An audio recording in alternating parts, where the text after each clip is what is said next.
Hello friends, હું છું ગીતા. ગીતાની રસોઈમાં તમારું સ્વાગત છે. તો દક્ષિણ ગુજરાતમાં ઘરે બનતી આ રેસિપી તમારી સાથે હું શેર કરવાની છું.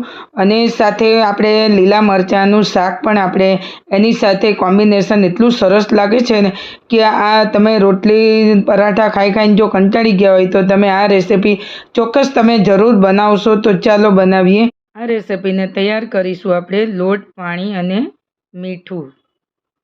પહેલાં તો આપણે 2 કપ ભરીને માપ કરીને આપણે ચોખાનો લોટ લઈ લેવાનો છે, એટલે કે આપણે બેટર તૈયાર કરવા માટે. તો ફ્રેન્ડ્સ, આજે આપણે બનાવીશું દક્ષિણ ભારતના એટલે કે પાણી પુડલાની રેસિપી. આ પાણી પુડલા કોઈ પણ તમે રસાવાળું શાક છે કે કોરું શાક છે એની સાથે ખાવામાં ખૂબ જ મજા આવે છે. પણ આજે આપણે બનાવીશું લીલા મરચાંનું દહીંવાળું શાક. તો ચાલો બનાવીએ.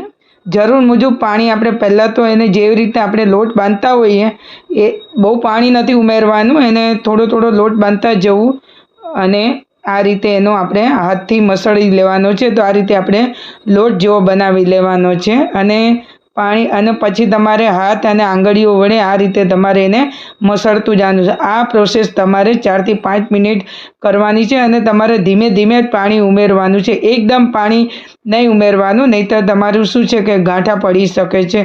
તમે જોઈ શકો છો તો મેં કેવી રીતે લોટ મસળ્યો છે એ રીતે. તો બેટર આપણે તૈયાર થઈ ગયું છે. આ પ્રોસેસ આ રીતે કરવી બહુ જ જરૂરી છે, તો જ તમારા આ પુડલા તૈયાર થાય. હવે આપણે 8-10 નંગ લીલા મરચાં લઈ લીધા છે અને હવે આપણે લીલા મરચાં લઈ લઈશું, એટલે કે અહીં તીખા અને મોળા બંને મરચાં લઈ લીધા છે. તો આને આપણે બનાવીશું દહીંની અંદર. તો હવે આપણે બેટર ફર્મેનેટ થાય છે ત્યાં સુધી આપણે જે બેટર બનાવ્યું છે ફર્મેનેટ થાય ત્યાં સુધી આપણે એક નાનું પેન લઈ લીધું છે. મરચાંને વઘાર માટે તેલ લઈ લીધું છે. તેલ ગરમ થઈ ગયું છે એટલે આપણે રાઈ ઉમેરી દીધી છે, જીરું ઉમેરી દઈશું, સાથે લઈ લઈશું આપણે હિંગ લઈ લઈશું અને પછી અહીંયા 2-3 કોળી આપણે લસણની પીસેલી હતી એ લઈ લીધી છે. અને હવે આપણે વઘાર સારો એવો થઈ ગયો છે તો હવે આપણે એમાં મરચાં ઉમેરી દેવાના છે. તો આ રીતે મરચાં એની સાથે ખાવામાં ખૂબ જ ટેસ્ટ લાગે છે. જે આપણે પાણી પુડલામાં તમે કોઈ પણ એને શાક સાથે બનાવી, તમે રસાવાળું શાક પણ બનાવી શકો છો, તમે કોરું શાક એટલે કે સૂકી ભાજી પણ બનાવી શકો છો. અને હવે આપણે હળદર અને ધાણા પાવડર લઈ લીધા છે. તો હવે મરચાંને બહુ પાકતા વાર નહીં લાગે અને હવે મરચાં પણ સરસ બની ગયા છે. તો હવે એમાં આપણે દહીં ઉમેરી દઈશું. તો 2 ચમચા અહીંયા આપણે ખાટું મોળું દહીં લઈ લીધું છે. એની સાથે તમે છાશ પણ લઈ શકો છો અને પછી છાશની અંદર તમે મરચાંની અંદર બેસન પણ તમે ઉમેરી શકો છો અને પછી આપણે સ્વાદ અનુસાર આપણે મીઠું લઈ લઈશું. તો આ રીતે તમે જોઈ શકો છો મરચાંનો સરસ. અને આ પાણી પુડલામાં આ મરચાં ખાવામાં એનો બહુ જ ટેસ્ટ લાગે છે અને બંનેનું કોમ્બિનેશન સારું એવું આવે છે અને ખાવામાં પણ ખૂબ ટેસ્ટ લાગે છે. તો તૈયાર છે આપણા મરચાંનું શાક દહીંવાળું. અને હવે આપણે બેટર ખોલીને જોઈ લઈશું. બેટર પણ આપણું સારી રીતે એવું ફર્મેનેટ થઈ ગયું છે, જોઈ શકો છો તમે આ રીતે. અને બેટર એકદમ બહુ જાડું ના હોવું જોઈએ, બહુ પતલું ના હોવું જોઈએ, મીડિયમ થીક આ રીતે જોઈ શકો છો. ચમચાનેથી આપણે આ રીતે ધાર કરીએ છીએ અને ચમચામાં તમે જોઈ શકો છો સરસ રીતે એકદમ ચોંટી ગયું છે અને આપણે આ રીતે લીટો કરીએ છીએ તો પણ ફેલાતું નથી. તો હવે આપણે તૈયાર થઈ ગયું છે. તો હવે ચાલો હવે આપણે આના પાણી પુડલા તૈયાર કરીશું. તો પાણી પુડલા માટે આપણે પેન લઈ લીધું છે.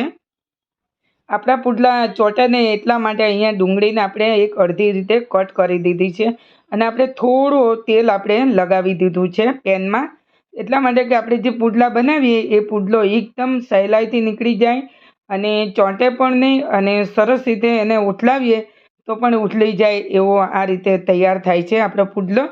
તો હવે આપણે પાણી પુડલો બનાવવા માટે આપણે પેનમાં લઈ લીધો છે અને તમારે એને ચમચાથી નથી આ રીતે ફેલાવવાનો, એને તમારે આ રીતે તવો છે ઉલટ પુલટ આ રીતે કરતો જાઓ અને પછી તમારે એને ફેલાવી દેવું. જો તમારે બેટર વધારે હોય તો તમારે આ રીતે પલટતું જવું અને ગેસ ફ્લેમ તમારે સ્લો રાખવી. અને હવે આપણે તબેથો લઈને અને તેલ તો આપણે લગાવવાનું જ નથી. જો તેલ તમે લગાવશો તો તમારા પુડલા ચોંટવાની સંભાવના છે, એટલે તમારે આપણે એમાં બિલકુલ તેલ નથી લગાડવાનું.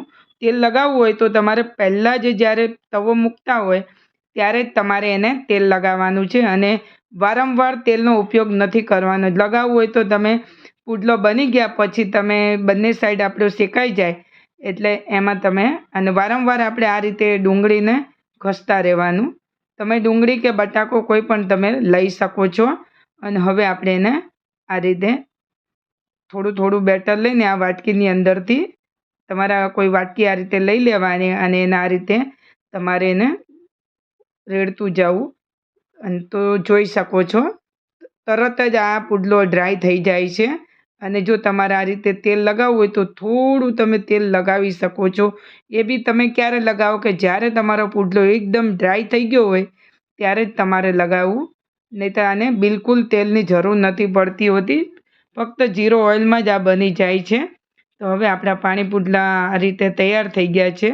અને આ રીતે આપણે બધા જ સેમ બનાવી લેવાના છે જે અગાઉ. અને આ પાણી પુડલા આપણે દક્ષિણ ભારતની પ્રખ્યાત એટલે કે પાણી પુડલા છે. અને આ પાણી પુડલા આપણે જે નારિયેળનું તેલ હોય છે નારિયેળના પાણીમાં બનતું હોય છે, પણ આપણે બનાવીશું પાણી પુડલા એટલે કે સાદા પાણીમાં. તો અહીંયા આપણે પાણી પુડલા આ રીતે તૈયાર કરી લઈશું બધાય. તો અહીંયા થોડું થોડું બેટર આપણે લેતા જઈશું અને આ રીતે એનો ગમે તેટલો તમારે મોટો બનાવવો હોય તો તમે એને મોટો બનાવી શકો છો, પણ બેટર તમારે વધારે લેવું. અને હવે આ રીતે તમારે એને શેકતું જવું અને એને પુડલાવતું જવું. તો તૈયાર છે આપણા. તો આપણા બધા જ પુડલા તૈયાર થઈ ગયા છે. તો ફ્રેન્ડ્સ આપણે તૈયાર થયેલા પુડલા આપણે સર્વિંગ પ્લેટમાં લઈ લઈએ છીએ. તો ફ્રેન્ડ્સ હવે આપણે સેમ પ્રોસેસથી બીજા પણ બનાવી લઈશું. તો હવે આપણે પાણી પુડલા બધા તૈયાર થઈ ગયા છે. તમે જોઈ શકો છો એકદમ આ જે મિશ્રણ બનાવ્યું હતું એમાંથી આપણે આ 4 જેટલા થઈ ગયા છે. તો જો તૈયાર છે આપણા પાણી પુડલા. અને હવે આપણે પાણી પુડલા બધા તૈયાર થઈ ગયા છે. તો આટલા બેટરની અંદર આપણે 4 પાણી પુડલા તૈયાર કર્યા છે. અને હવે આપણે સર્વ કરવા જઈ રહ્યા છીએ જે દહીંવાળા મરચાં વઘારેલા છે એની સાથે. તો ફ્રેન્ડ્સ જો તમને આ રેસિપી પસંદ આવી હોય તો વધુમાં વધુ લાઈક કરજો, શેર કરજો અને મિત્રો સબસ્ક્રાઈબ કરવાનું ભૂલતા નહીં. તૈયાર છે આપણે પાણી પુડલાની રેસિપી. જો તમને આ રેસિપી પસંદ આવી હોય મિત્રો તો ફરી પાછા આપણે નવી રેસિપીમાં મળીશું. ત્યાં સુધી આવજો.